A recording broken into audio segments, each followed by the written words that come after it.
Hello મિત્રો, કેમ છો? મજામાં? આજે આપણે બનાવવાનું છે બિહારી સ્ટાઇલમાં ડુંગળી સેવની સબ્જી. બહુ જ સરસ, એકદમ સુપર અને સાથે ટેસ્ટી હશે. ઘરના મસાલે બની જશે. એકદમ ઓછા મસાલાની જરૂર પડશે અને ભરપેટ તમે ખાઈ શકશો. 2 રોટલીની જગ્યાએ તમે 4 રોટલી ખાઈ લેશો. બહુ સરસ મજાની આપણે સબ્જી બનાવવાની છે. મેં 250 ગ્રામ ડુંગળી લીધી છે.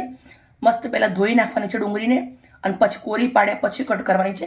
આવી રીતે કોરી પાડી દેવાની, પછી એને કટ કરીને રેડી કરી દીધેલી છે. લીલા ધાણા લીધા છે, થોડા લીલા ધાણા નાખીશું. 1 ગાંઠ લસણ વાટી લીધું છે. 1 ઇંચ જેટલો આદુનો કટકો છોલી અને વાટી લીધો છે. 4 નંગ તીખા મરચાં લીધા છે, એને પણ કચરા વાટી લેવાના છે. 1 વાટકી સેવ લીધી છે. મરચું, હળદર અને મીઠું આ 3 લીધું છે. કેવી રીતે બનાવવું છે પૂરો વિડીયો તમારા જોડે શેર કરશું. શું વાપરું છું એ પણ તમારા જોડે વિડીયો શેર કરું છું. 1 હાંડી લીધી છે. હાંડીના અંદર પ્યોર સરસોનું તેલ મૂક્યું છે.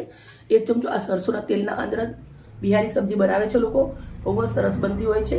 સરસોના તેલના અંદર ખાવાથી આપણે પેટના વાના દુખાવા નથી થતા હોતા. બહુ જ સરસ રહે છે તેલ. તો તેલને આપણે સરસ ગરમ થવા દેશું.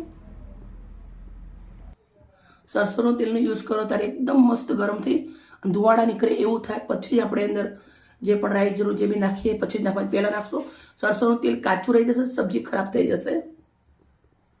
તેલ મસ્ત ધુવાડા નીકળે એવું ગરમ થઈ ગયું છે. હું 1/2 ચમચી એટલું જીરું નાખું છું. અંદર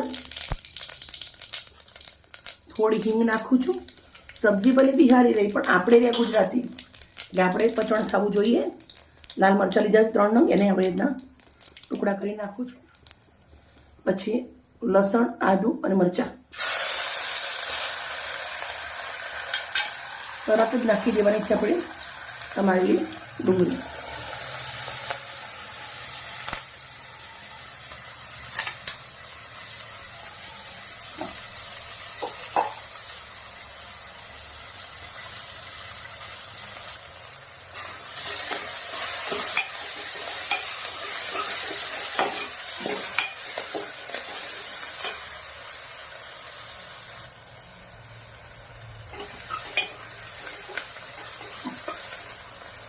એકદમ જલ્દી સબ્જી બની જશે. આ તો આપણે ડુંગળી થોડી વાર તેલના અંદર સંતરાવા દેવાની છે.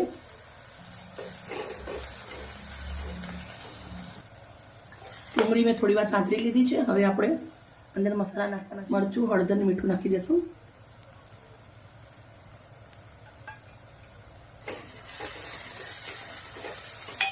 મિક્સ કરી દઈશું. થોડી વાર તેલના અંદર મસાલા પર ડુંગળી જોડે સાંતળી લેવાના છે. મસાલા સરસ સંતરાઈ ગયા છે, તેલ છૂટી ગયું છે. હવે અંદર નાખવાનું છે આપણે 1/2 ગ્લાસ પાણી.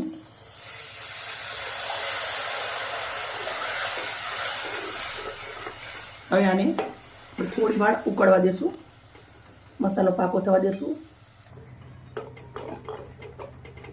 આપણો ગ્રેવી મસ્ત ઉકળી અને રેડી થઈ ગઈ છે. હવે આપણે નાખવાની છે તીખી સેવ છે એ નાખું છું.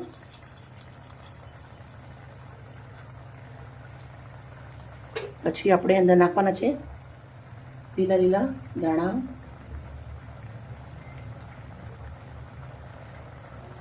દાણા તમે ઓછા વધારે કરી શકો છો. અમારા ઘરે થોડા વધારે વપરાય છે એટલે મેં થોડા વધારે નાખ્યા છે. હવે 2 મિનિટ જેવું આને શાકને ઉકળવા દેવાનું છે. 2 જ મિનિટ. મિત્રો, આપણી બિહારી સબ્જી આલિશાન બની રેડી થઈ ગઈ છે. તમે જોઈ શકો છો. આ થોડો એવો રસો રાખવો પડે છે કેમ કે 5-10 મિનિટના અંદર આ રસો પૂરો શોષાઈ જાય છે સેવના જોડે. એટલે ગેસને બંધ કરી દઉં છું અને 1 લીધું છે બાઉલ. બાઉલના અંદર આપણે સબ્જી સર્વ કરીશું.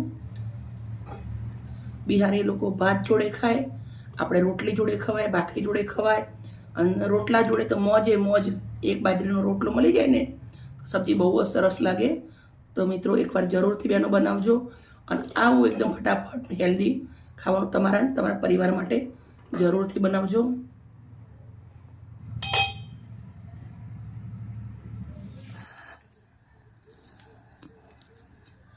સબ્જી આપણી રેડી છે. તો મેં એ ડુંગળી 2-4 રાખી હતી એ ઝીણી સમારી દીધી છે.